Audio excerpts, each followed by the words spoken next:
and joked how she only eats 3 steaks a year. That's something she was talking about. Talk about the components of a heart healthy diet. Sure. And then we'll go from there and talk about the different diets. We know we have paleo, Mediterranean. Are those good for the heart as well? And then we'll go from there. And then we'll go into another video segment from another medical professional at UT, and we'll just play it that way. Okay. We'll have conversations after. We'll talk about why it's important to know CPR. We'll have a CPR PSA that'll play as well too. Okay. So we'll just have commentary and conversation after each one. Okay, great. Sorry, I'm going to have to switch out your mic now. Okay. Just the pack or the mic itself? Just the Okay.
Your heart is an amazing organ.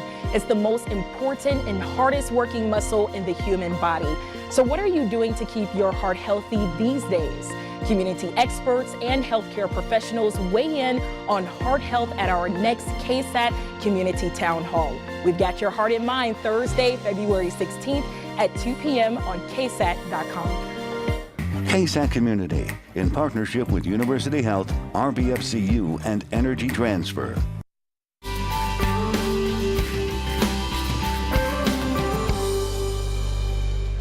Well, good afternoon, everyone. Joining us online, we are so happy to have you here. Welcome to the KSAT Community Town Hall on Heart Health. The heart is responsible for circulating blood and carrying nutrients throughout the human body. It's the hardest working muscle and important organ, and it's also very vulnerable. One misbeat could lead to some serious complications. Now, today we are joined by Dr. Alan Anderson, Chief of Cardiology at University Health and UT Health San Antonio. Dr. Anderson specializes in treating heart failure transplant options for cardiac patients and prescribing treatment for heart valve disease. And we are also joined by dietitian and educator Carly Hill. Carly works with health and diabetic patients at University Health and is also part of the Salud program, a topic we will circle back later to in this show. Dr. Anderson, Carly, thank you all so much for having you all coming here. Thank you. Yes, absolutely. And Dr. Anderson, we'll dive right into it. We know that the number one cause of death among adults in the United States is heart disease, but it's referred to as several types of conditions. Maybe you could talk about the different conditions. Yeah, it's really confusing, right? The heart is an organ, and there are many different things that can go wrong with it.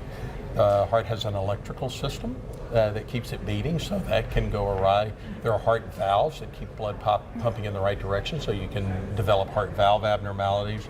The heart is a muscle itself, and it can develop pumping problems so that it doesn't contract normally. And then the thing that I think most people think about when they think about heart disease is coronary artery disease. That's the narrowings of the arteries that supply blood directly to the heart. And that's, of course, one of the most common cardiovascular diseases that we deal with, coronary artery disease. Yeah, so we're actually going to be learning about that a little later, but let's move on to a different question. You also are an expert in the field of heart failure. What is that and how can it be treated? Sure. Yeah, heart failure is also a really confusing term. Heart failure is really a syndrome. It is manifested by a bunch of signs and symptoms. People feel short of breath, they retain fluid, they may not have normal energy and activity level, and that's due to the heart not pumping properly. So, and as a result of that, you develop all of these symptoms. Heart failure is the end result of other kinds of disease. You can have multiple heart attacks or a lot of damage to your heart from a heart attack, heart valve abnormalities, or you can have an inherited cardiomyopathy that leads to heart muscle dysfunction that leads to the syndrome of heart failure. Right, it sounds like heart failure is more serious than heart disease. Well, heart failure is a type of heart disease, and it can be a very serious heart disease for sure. Of course, when we're talking about the heart, there are big problems and little problems, but they're seldom minor problems. Absolutely, and we have another question here for you.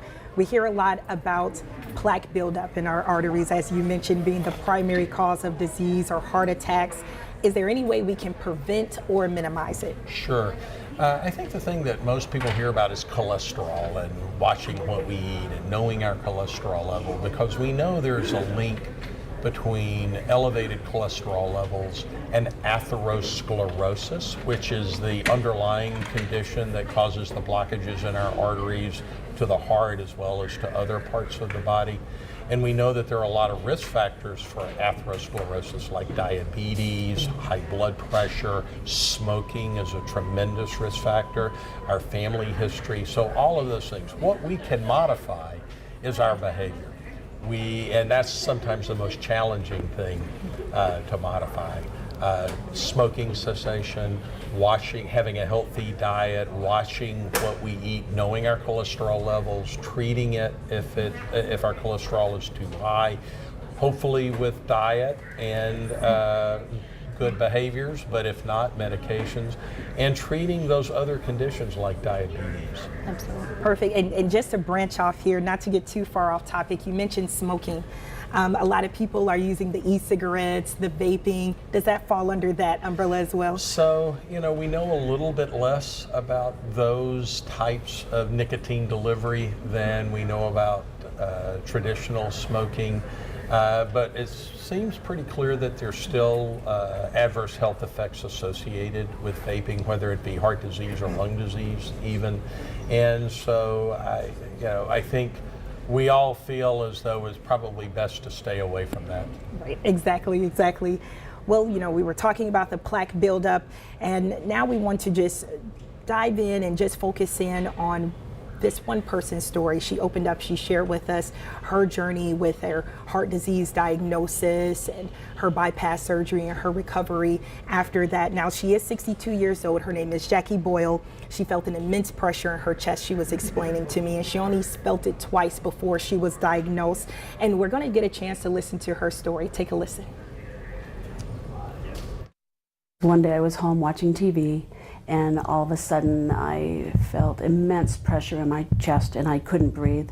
And it was really a horrible, helpless feeling. In a matter of seconds, 62-year-old Jackie Boyle's life changed forever. It was when Boyle first noticed she was experiencing extreme discomfort in her chest for short or long periods of time during everyday activities. She drove herself to the hospital and was later diagnosed with angina, an unexplained chest pain. She did not feel any pain again until almost a year later. I was Christmas shopping for my grandson, and I had the gifts in the basket, and I was about to go check out, and I had such immense pressure. It was undeniable. It wasn't something I could excuse away. She finally saw a cardiologist at University Health, and after several tests, she was diagnosed with coronary artery disease, a condition caused by plaque buildup in the wall of the arteries that supply blood to the heart, according to the CDC. But she was ineligible for a heart stent. For you, the blockage was very high up. It was right where the vessel came off. Boyle would go on to have bypass surgery. They actually live longer with bypass surgery than with stents. They come back less times with heart attacks. University Hospital cardiologist Dr. Don Huey says it's important to note Boyle was diagnosed and treated after experiencing intense chest pain only twice. Boyle hopes sharing her story encourages others to avoid ignoring irregular pain. The message that I'm trying to share with other women today is that you can sometimes have symptoms that don't fit the perfect category of the list of what we associate with, impending heart attack or heart issues. And many times women do have different symptoms, and I am, that example of what happened. Yes, Jackie, if you're watching, thank you so much for taking out the time to share your story. And Carly, we're about to talk about diet, but before we get into that, Dr. Anderson, she mentioned the symptoms. We know there's atypical symptoms. Sometimes you may feel different symptoms. If you could discuss that. Sure.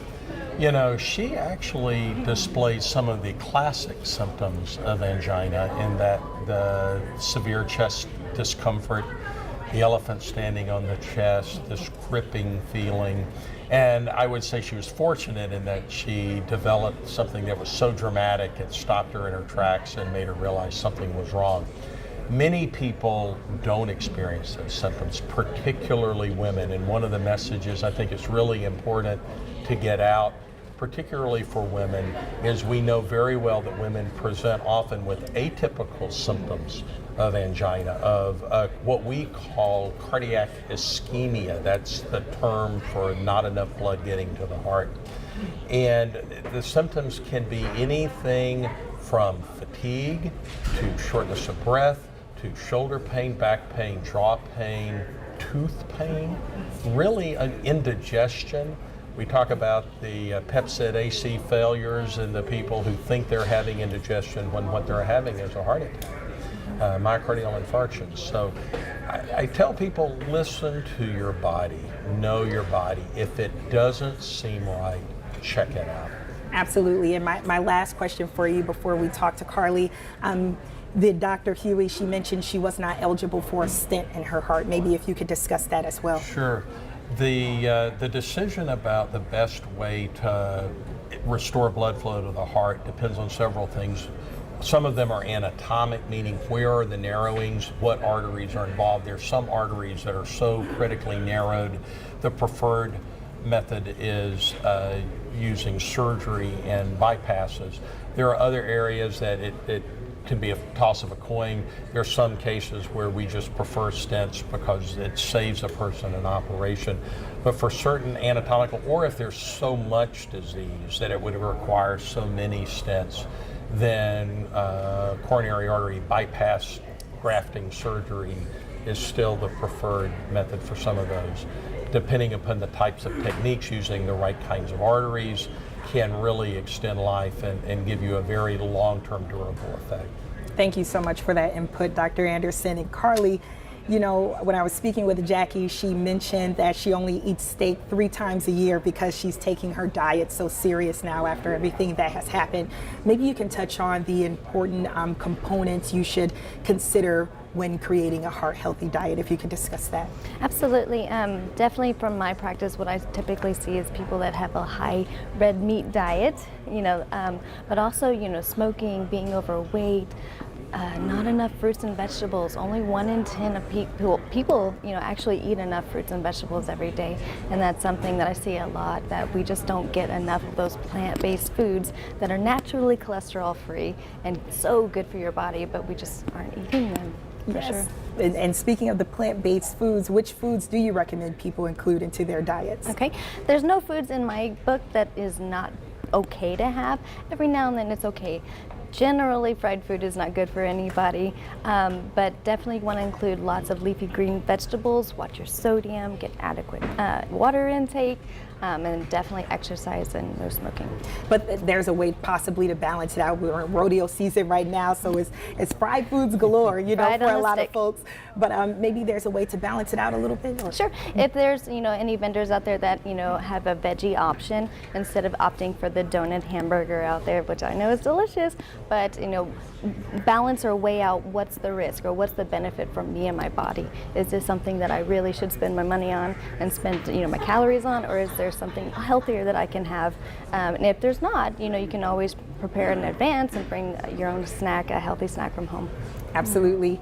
The diets. We have the Mediterranean diet, paleo diet, keto diet, South Beach diet. A lot of people are seeking out these diets with hopes that, it could reverse, some of the issues that they're feeling or make their health journey much better. Is there a particular diet that someone should stick to when it comes to those more trendy type of diets? Sure. You can't go wrong with the plant-based diet. The Mediterranean diet is very rich in whole grains, lots of vegetables. It's got some fish in the diet, healthy, heart-healthy oils, and actually red wine is okay every now and then on a Mediterranean diet. But yes, that is the gold standard. And the DASH diet, which is the dietary approaches for hypertension, that's a low-sodium diet with plant-based foods. I hear some people say they enjoy a glass of red wine, maybe even after a workout before bed or so. Sure. There's nothing wrong with that. Yep. Mm-hmm. Wonderful. And let's see here. We have more coming up for you all in the Town series. Everyone watching online, thank you so much for being a part. We'll talk to a man whose heart stopped beating for almost 15 minutes after he collapsed at a school sporting event. He'll talk about the warning signs he ignored and how life after a major heart story is still possible. But first, let's hear from our KSAT anchor discuss the importance of CPR. She'll get a chance to break it all down in a PSA. This is our KSAT anchor, Ursula Perry. Take a listen. This is going to be a beautiful track. Yeah, I was just thinking in my head. That's all I can tell you. I don't remember anything else. It was a Medina ISD track meet on February 28th when Police Chief Abel Deborah suffered a heart attack. He was completely blue, no pulse, so we just started compressions right away. ER nurse Amy Philippi was in the crowd and was quick to react.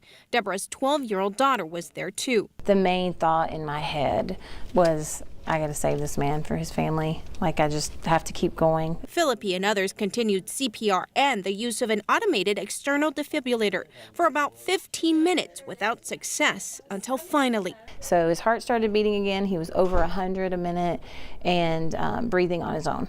I was dead. They brought me back once or twice, I think. His next memory, waking up in the hospital in pain. 5 days later, he had quintuple bypass surgery. I guess it was in time because I'm still here. He ended up at University Hospital, the same place where the nurse who saved him works the ER. How are you, Abel? She's been checking up on him. This wasn't his first encounter with death. The 61-year-old retired Houston police officer suffered a heart attack some 20 years ago while on the job, too. I had one stent put in, and that was it. I was good for quite a while after that. Deborah says after years of feeling well, he got careless about his doctor follow-ups. This, for me, is kind of my kick in the butt to wake me up, I guess, to realize I've got to be a lot better. Philippi says people should learn basic CPR and how to use an AED. Deborah urges anyone who's had heart issues to continue with their follow-up care. Yes, thank you so much, Abel, for sharing your story. And before we get a chance to talk to Abel, he'll be joining us live on Zoom. Just talk about you all. Carly, if you don't mind speaking first, how important it is to just see through your healthcare journey after surgery. Oh, absolutely. So, a lot of times it takes something serious like what Abel had for them to realize, oh, I need to pay attention to this. And so then they have the surgery and they think that it's all good, everything's good. But if we don't maintain our health, just like maintaining a vehicle, we have to get the oil changed, like you mentioned earlier. We have to maintain ourselves to, keep our health, because if we just slide back into old habits or old patterns, definitely it can happen again. Absolutely. A lot of you all watching online, you may want to hear from Dr. Anderson in regard to this, even if you had bypass surgery at some point in the past. Dr. Anderson, those who are watching, any message for them when it comes to maintaining your health? Sure. There are some very basic things that are good to know. It's good to know your cholesterol level. It's good to know your blood pressure. It's good to know your glucose level, or what we call your A1C level, because that gives you a clue as to what your likelihood of having diabetes is, or perhaps even developing diabetes. And those are really the big three. I joke you can walk out the door here in San Antonio and throw a rock, and you're going to hit coronary disease, hypertension, and diabetes, and just about anywhere. They're all incredibly prevalent diseases here, and we spend a lot of our time trying to mitigate the risks of those diseases. So knowing those basic things can be really tremendously helpful in terms of monitoring your health, and because those change over time.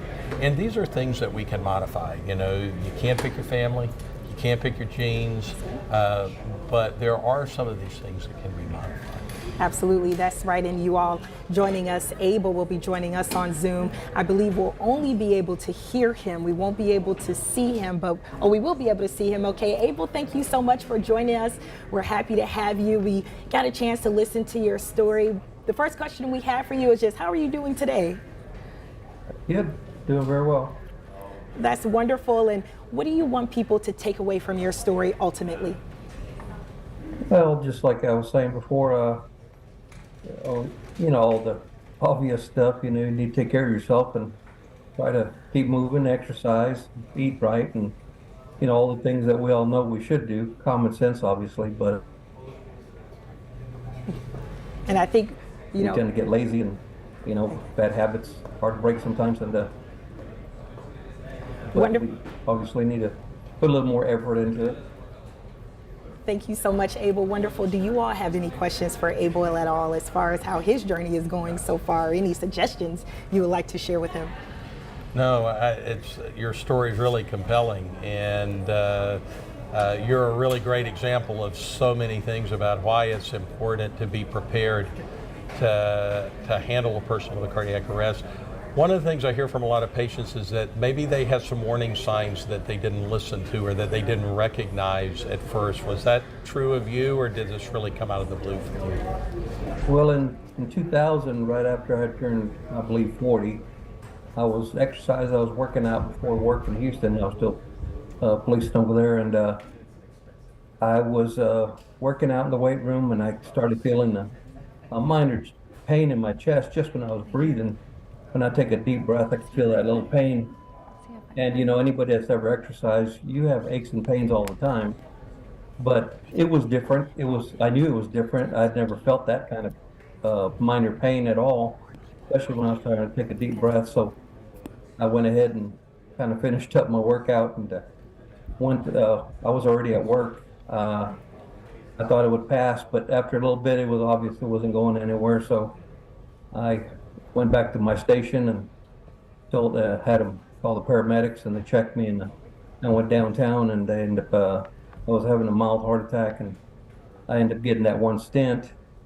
Then, well, what, 3 years, almost 3 years ago now, February the 28th would be 3 years when I had that massive heart attack here at the school in Medina. And I really had, there was no warning signs at all.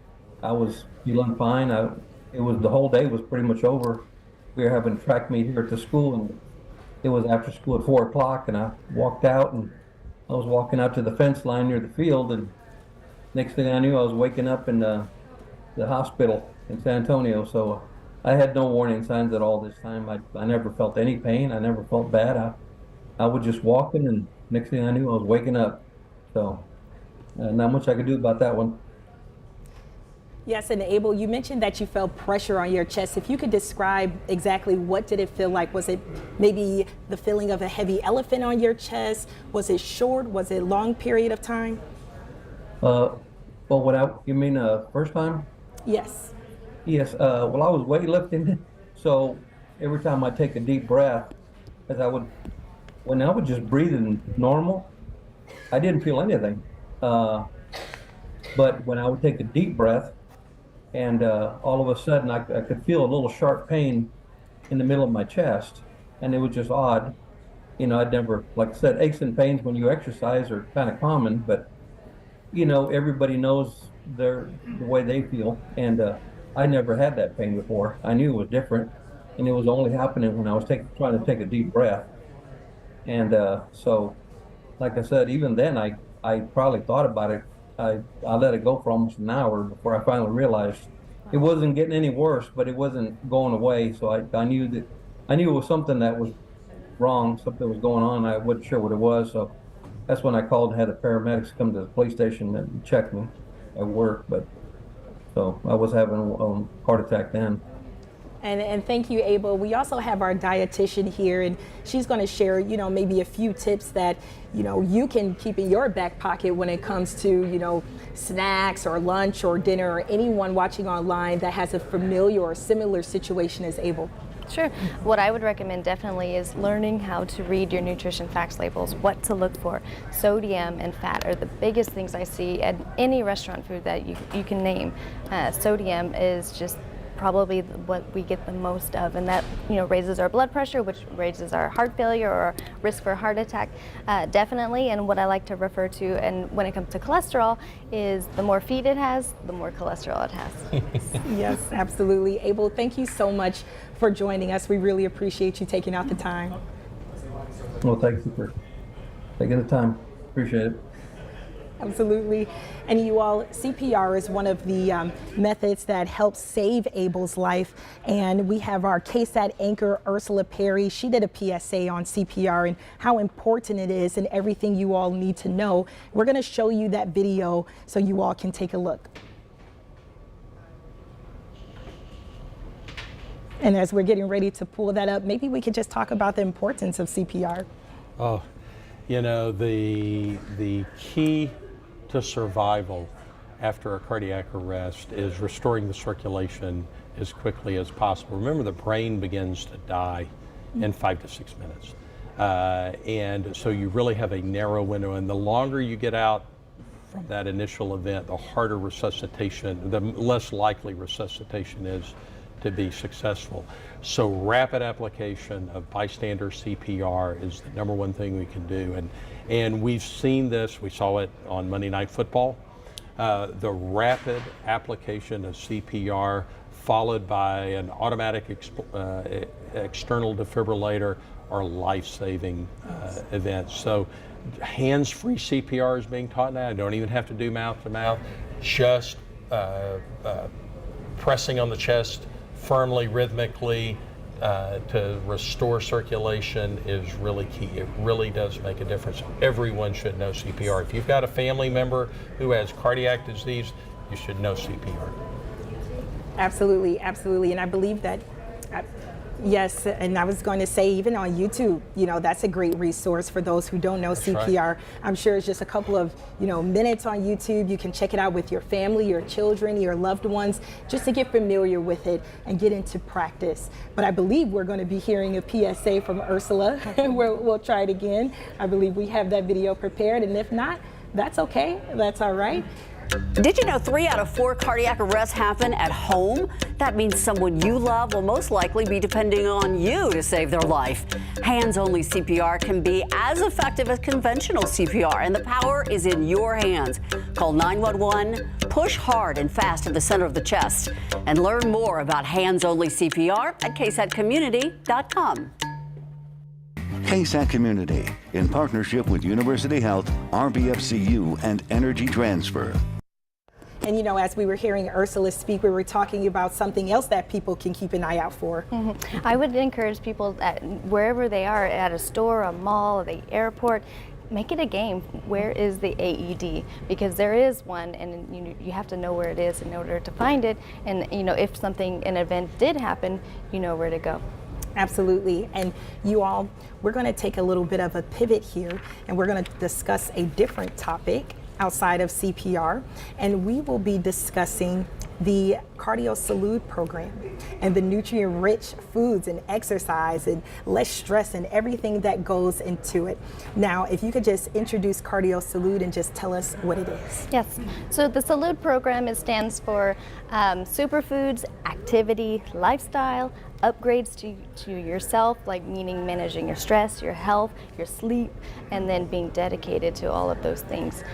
So in this program, not only do we speak to diet, we give them cooking demonstrations of a plant-based diet, because a lot of people, when they think, I have to eat plant-based, this means vegetables, and let's face it, a lot of people don't like the vegetables, but vegetables don't have to taste bad, and a plant-based diet can be, it's very robust and, flavorful and satisfying, and it's healthy for you. So that's what my main goal is, to teach about the health, the nutrition aspect of it, but we also teach about, the importance of exercise, the importance of stress management. Sleep is actually very important when it comes to heart health. So in the Salud program, we take all the components of wellness and put it in one 6-part series, and from the classes that we've had, people have just thoroughly enjoyed it and learned a lot.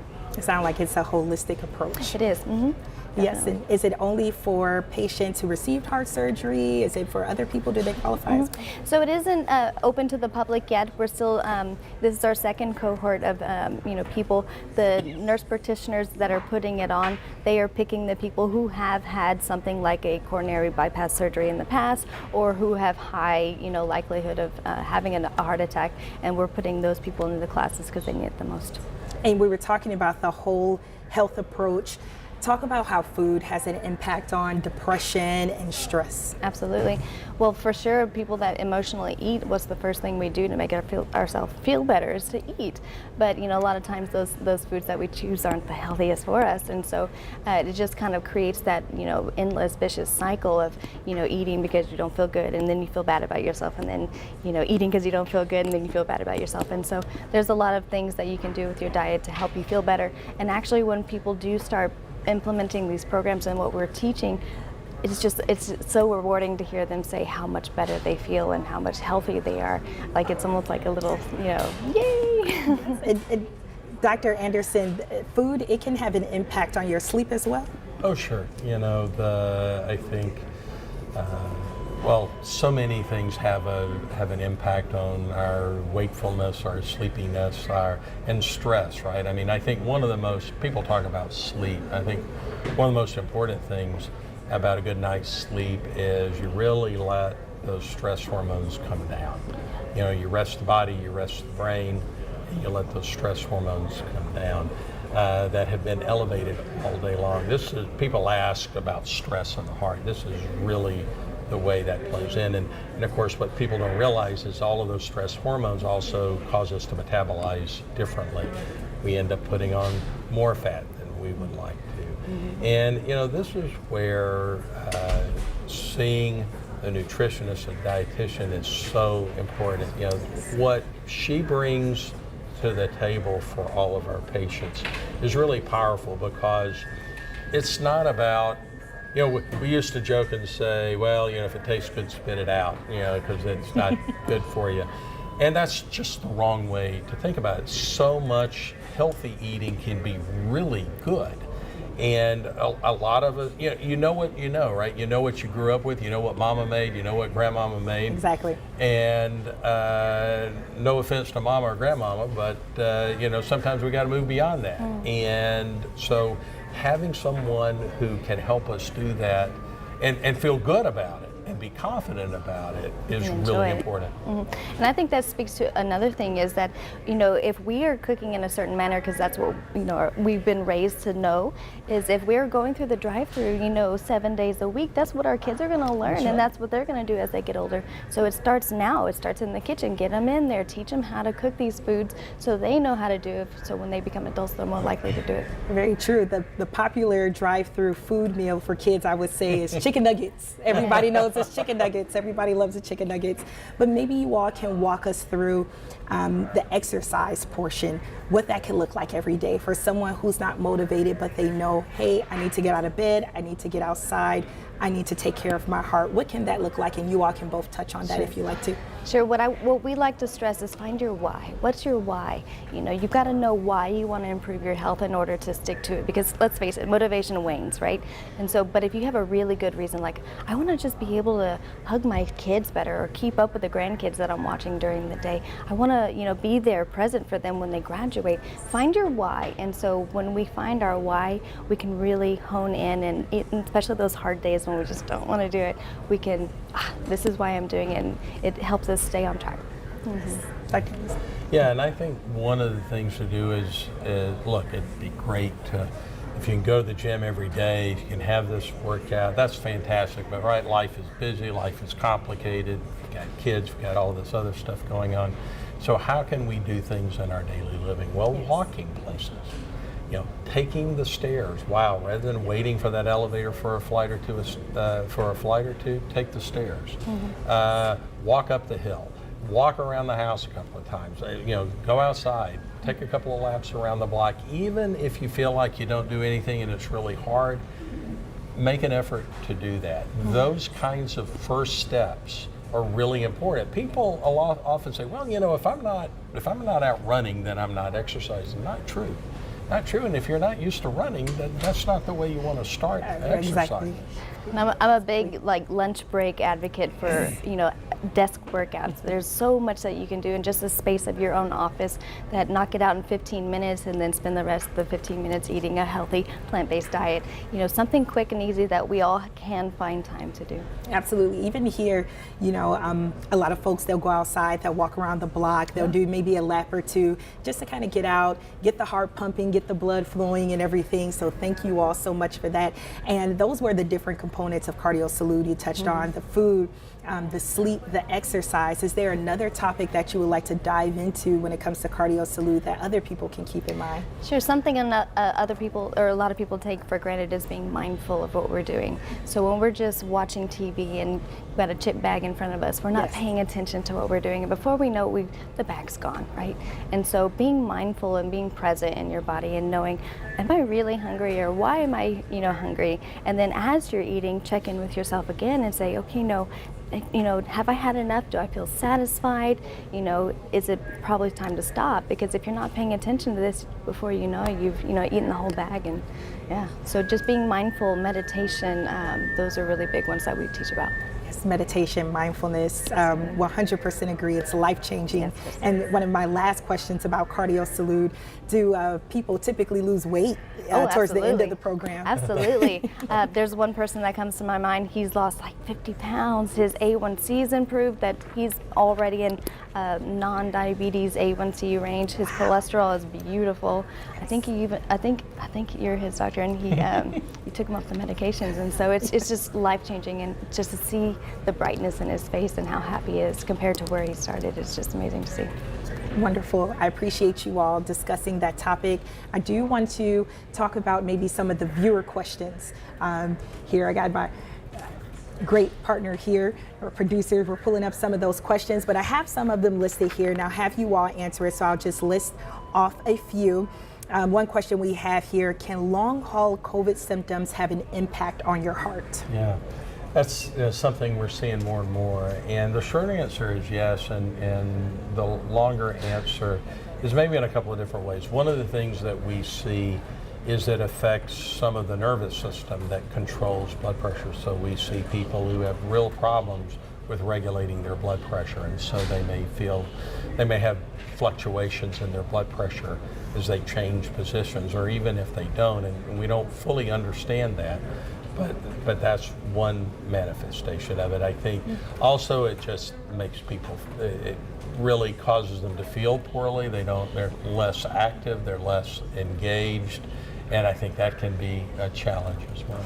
And I know this is something that, everyone is just researching. We're still in the works of winding down from the, the climax part of the COVID-19 pandemic. What have you all observed since 2020 as far as long haul COVID? Does it wane off at some point, or is this something that you're just going to be feeling maybe for the rest of your life? Yeah, well, I think the rest of the life is a long time. So, and we're not there yet for for most of us. So there does seem to be some resolution of these symptoms over time. I've definitely seen people who had really severe cases. COVID took a very long time to get over it. Of course, we see a lot milder COVID symptoms now, and we have colleagues at UT that are really focused on the diagnosis management and developing treatments for long haul COVID, which is still really challenging. Yes, a lot of information on that. And also during the pandemic, when everybody was, not going to work and at home the whole time, we were snacking a lot more. So we're seeing people have gained weight unintentionally because their habits have been interrupted and they just went to food. And so I'm seeing a lot of people who have gained weight unintentionally over the pandemic time frame. And I'm glad that you brought that up, because we actually have a question about gut health, and I'll pull it up here on my list. How is heart health related to our gut health? How is heart? Okay, definitely your microbiome and your large intestine controls everything from your immune function to your heart function. It's all interconnected, and so if we're not putting the good stuff in to keep the good bacteria going, well then definitely we're going to start seeing some problems, but it's definitely related. I'm sure there are other ways to get probiotics outside of yogurt. Oh yeah, they have supplements for sure, but food is the number one way. Perfect. And if you are taking supplements, something to keep in mind, I've heard different things of you should take 100 billion, you should take 50 billion a day. Does it matter for men or women, or? I don't think it matters. Just keep taking them on a regular basis, because just like everything else, we get flushed out, over time. So it's a matter of just replenishing, on a regular basis, those healthy gut. Okay, perfect. And I'll go here to my next viewer question. Someone submitted, if my parents had heart disease or suffered a heart attack, am I at a higher risk? Yeah. So the implications of family history depend on several factors. So again, the short answer is yes, but there's some qualifiers. What we particularly look for are family members who had early onset of coronary artery disease. It's one thing to develop symptomatic coronary disease when you're 75. It's another thing to develop it when you're 35 or 40. And we do see young people. And so parents, if your parents had their first heart attack at the age of 45, then definitely places you at higher risk for those problems. Now, in all fairness, things are a lot different now than they were when our parents were 45. There's a lot more smoking, there are other unhealthy behaviors, and so modifying those risks can certainly help, but family history is a risk factor for coronary atherosclerosis, for sure. And at the Texas Diabetes Institute, I see a lot of, if your families have diabetes, it makes you more likely to have it. And just having diabetes alone already doubles your risk of developing cardiovascular disease. And so it's not just the heart attack history that you need to look at, it's also like diabetes and overweight. And maybe for people who are watching online, maybe the pre-diabetes, where they're not exactly taking the insulin every day, but that can still put you at risk. I see a lot of people, well, I've been pre-diabetes for a really long time, but it's something we have have to stay on top of. We have to keep checking in and checking our oil, right? Because it can turn into actual diabetes, and once you cross into that, there is no going back. We talk about what's called the metabolic syndrome, and if I describe this, it will definitely resonate with folks who live in San Antonio.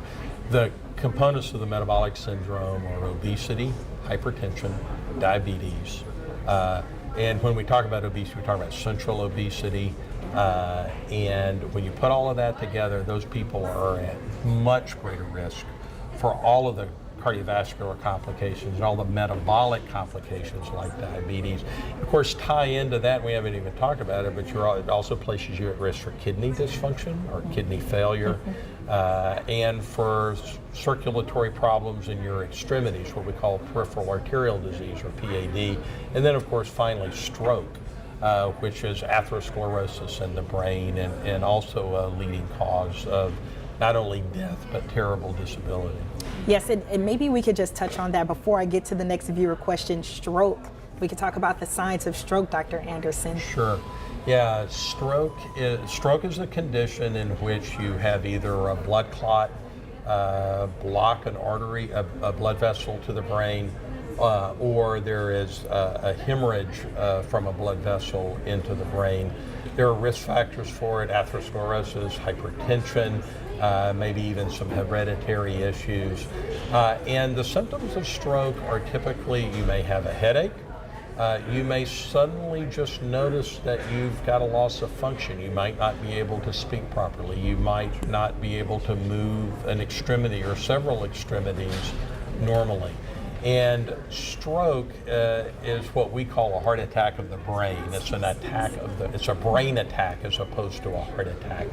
And why it's so important to recognize this is we actually have treatments to terminate stroke in its tracks. So if you can get to a stroke center quickly enough and you meet the appropriate criteria, you can get drugs or procedures to open up that artery to the brain and stop the stroke and limit the damage to the brain, and the brain doesn't recover as well as some of the other organs. So recognizing those symptoms and seeking help right away is really important.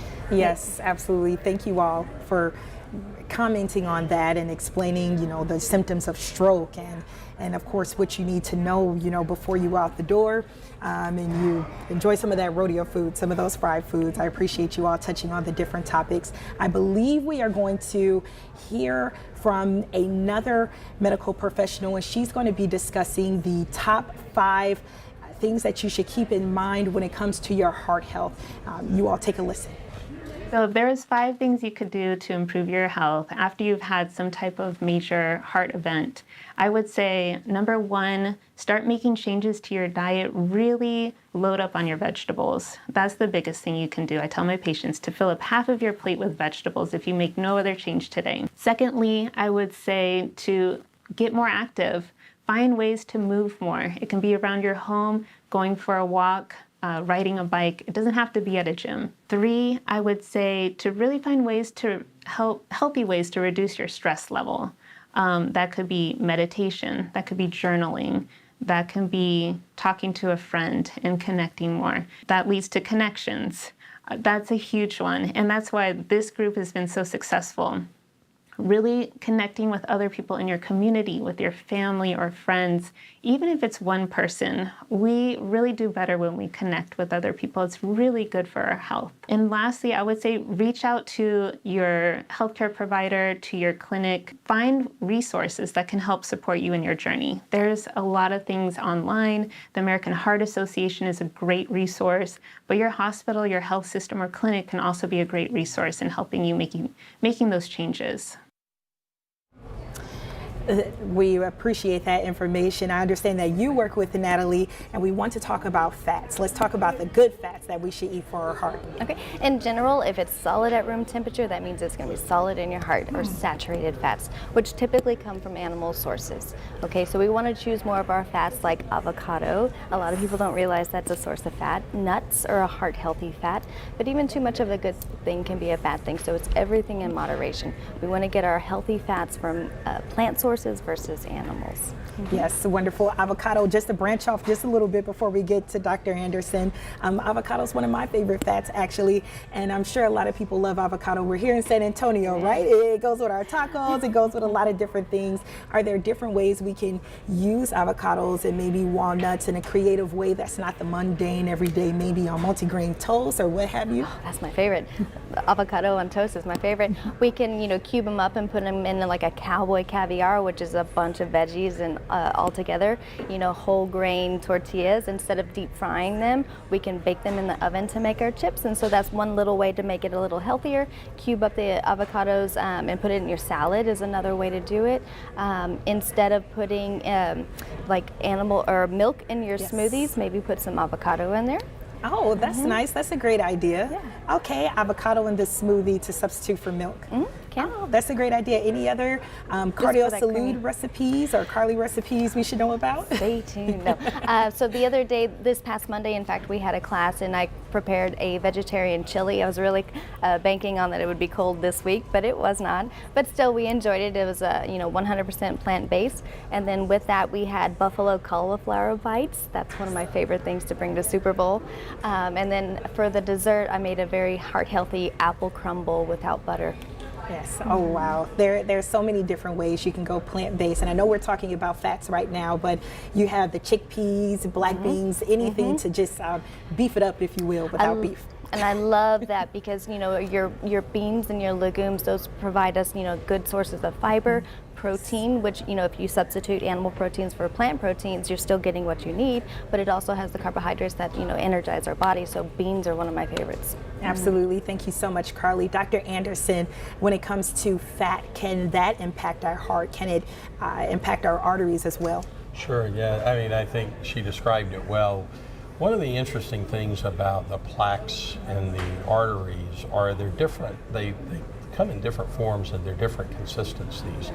And one of the things that healthy dieting, even if you've already got atherosclerosis, by modifying your cholesterol, by having a healthier diet, is you can change the composition of those plaques in the arteries. And you can switch them from plaques that are mostly liquid fat underneath a small cap, and those are very prone to rupture, and that's where we get heart attacks. And so if you change over time, if you're able to change the composition of those plaques, then you lower your risk of having a heart attack. You may have atherosclerosis, but you lower your risk of having a heart attack. This is what statins do. This is what modifications of our healthy eating can do. So you can modify that disease once it's there and in fact, it's really interesting. The one thing that has been shown that was shown to really change the course of coronary atherosclerosis was a very aggressive diet. It was called the Ornish diet. Dean Ornish is well known. He's a cardiologist, and he studied diet, and he took patients with inoperable coronary disease, and with this diet he showed improvement in the blood flow to their heart. And so we know that diet alone can have an impact. That was a very stringent diet, very lifestyle changing diet used, but we know it makes a difference. Medicine is food, food is medicine. That's right. Is there a detrimental factor between the two? Or I guess the better question I should pose this is, between sugar and fat, is one more detrimental than the other? I think they're equally as ugly. Too much sugar can be converted into the body into fat, stored as triglycerides, and our triglycerides can, affect our heart health as well. So, whether it's fat or sugar, too much of anything can be a bad thing. Yeah. She said it before, moderation, and I think she touched on it several times that, you don't have to say no to everything all the time. Right. And I think that psychologically that's really impossible. Oh, I can never eat X, Y, or Z again. That's not true. It's all about moderation, and it's all about, you can have a candy. Yes. You don't have to have a dozen. Right? You can. It might be hard for some folks. And it's very hard. I'm human too, and we all face these challenges. But I think that's one of the things, is being able to control that, and being able to, and having, and this is where our dietitians really help us in these strategies to help manage what's challenging for many of us. Right, exactly, Carly. I mean, and Dr. Anderson, a lot of people, they may take control of that by using maybe agave or what have you, the sugar in the raw. A lot of people are familiar with sugar in the raw or stevia. Does that help too? I definitely recommend, Splenda, Sweet and Low Equal. Those are all artificial sweeteners which don't add to calories and don't raise the blood sugar. So definitely, if you like them, everybody's taste buds are different, so whichever one you like, for sure. The white table sugar, the problem we get into that is because it adds calories, which adds to our blood sugar, which high blood sugar makes diabetes worse, and then diabetes worse makes heart disease worse, and so it's just all interconnected. So watching how much have we had, if it's just a little piece of chocolate, that's okay, but if it's not 12, no, not recommended. Exactly, and thank you all for explaining all that. I'm going to touch back on the viewer questions here. We have another one. I have moderate chest pains and I've been to a cardiologist. My EKG was good. I have a stress test on March 15th. Can I exercise lightly to prepare my body for a stress test? Yeah. So generally don't necessarily recommend that. You don't really have to prepare for a stress test. It's designed to generate the level of stress needed. What I generally tell patients who I'm evaluating them, they've got a symptom, we're doing some testing to evaluate, do you have a problem or not? We're trying to figure out if there's a problem. Until we know whether there's a problem or not, I usually tell people take it easy. It doesn't mean you can't do anything, but we're not actually, the goal is not to set out and try to reproduce those symptoms at home right now. Let's figure out if there's a problem, and then that helps us determine, is exercise safe, right? I always talk about, before you begin an exercise program, make sure it's safe. So right now, it sounds like this viewer is in the position where they're trying to figure out, is exercise safe? Is there a problem? And so I would say, wait until you know that it's safe, and then consult with your doctor about what the best approach to getting into exercise will be. And they can always start making dietary changes today. That is something safely that you can do today. Absolutely, and I'm sure water intake increase that as well. I wouldn't necessarily recommend that water intake increase, just in case there's any kind of heart failure going on. But sodium, watch how much salt you're taking, and read your nutrition facts labels. Perfect. And Dr. Anderson, I was learning some different terms here, you all, as I was doing my research, so help me out with this one. Our next viewer question. I have a heart murmur and was diagnosed with aortic stenosis. Is that the same as AFib? No. Completely different systems in the heart. Aortic stenosis is a narrowing of the main heart valve in the body, the main valve between the main pumping chamber and the main artery of the heart. It's a pretty common condition, and sometimes is watched but often needs treatment over time. So that's valvular heart disease. Atrial fibrillation is an arrhythmia. It's a heart rhythm disturbance. It's a disturbance in the electrical system of the heart. It happens to be the most common electrical disturbance that we deal with. So very different conditions. They can coexist. They don't have to coexist, but very different conditions, different approaches, different treatments. Okay, wonderful. And I believe that was all our viewer questions. Is there any takeaways, any messages that you all would like to share with people as they watch online right now? So I think there are a couple of things that I always like to point out. One of the questions that always comes up is, what is a heart attack? And people get confused. This came up recently with the event on Monday Night Football. Was that a heart attack? So a heart attack is a very specific medical condition, and people get really confused about this. A heart attack occurs when there is a blockage in the artery to the heart that prevents blood flow to an area, and the heart muscle begins to die. That's a heart attack. We call it, the medical term for it is a myocardial infarction. When a person collapses suddenly, we call that sudden death. If it's related to the heart, we call it sudden cardiac death. That event on Monday night, that person had sudden cardiac death. They dropped suddenly from a cardiac condition.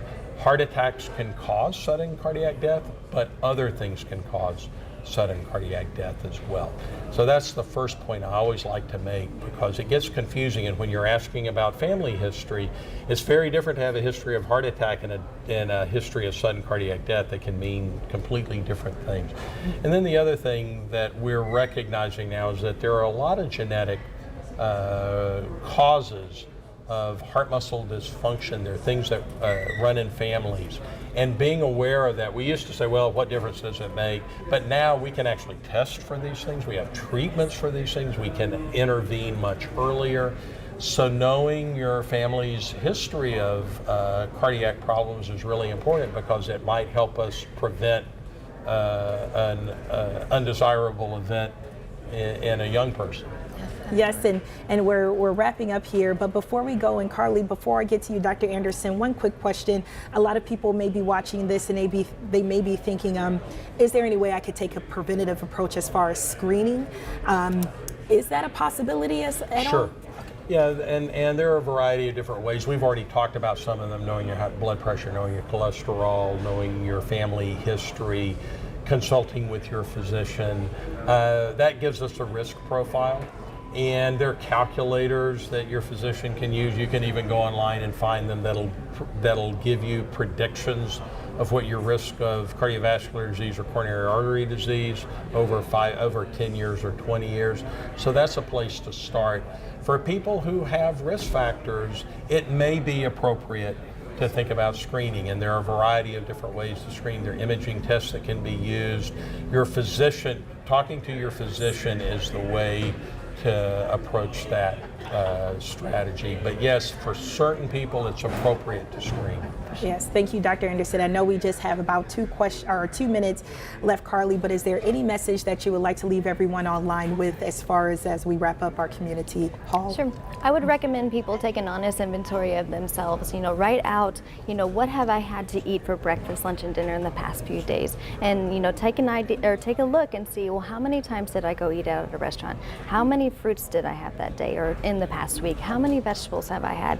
And and kind of take an honest look at what you're currently doing, and then just picking one small thing to change. If you only had 2 vegetables yesterday, we'll shoot for 3 today.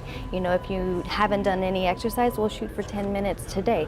Make small changes every single day, make big impacts on our health over time. Wonderful, Dr. Anderson, Alan Anderson, Chief Cardiology at University Health and UT Health San Antonio, Carly Hill, dietitian educator and cardio salute leader. We appreciate you all opening up your hearts and speaking to everyone here in the community all about heart health. Thank you all so much for joining us. Thank you, and thank you for highlighting Heart Month. Yes, absolutely. And everyone, thank you for joining online and being a part of our KSAT Community Town Hall Heart Edition. We hope to see you at the next one. Bye-bye.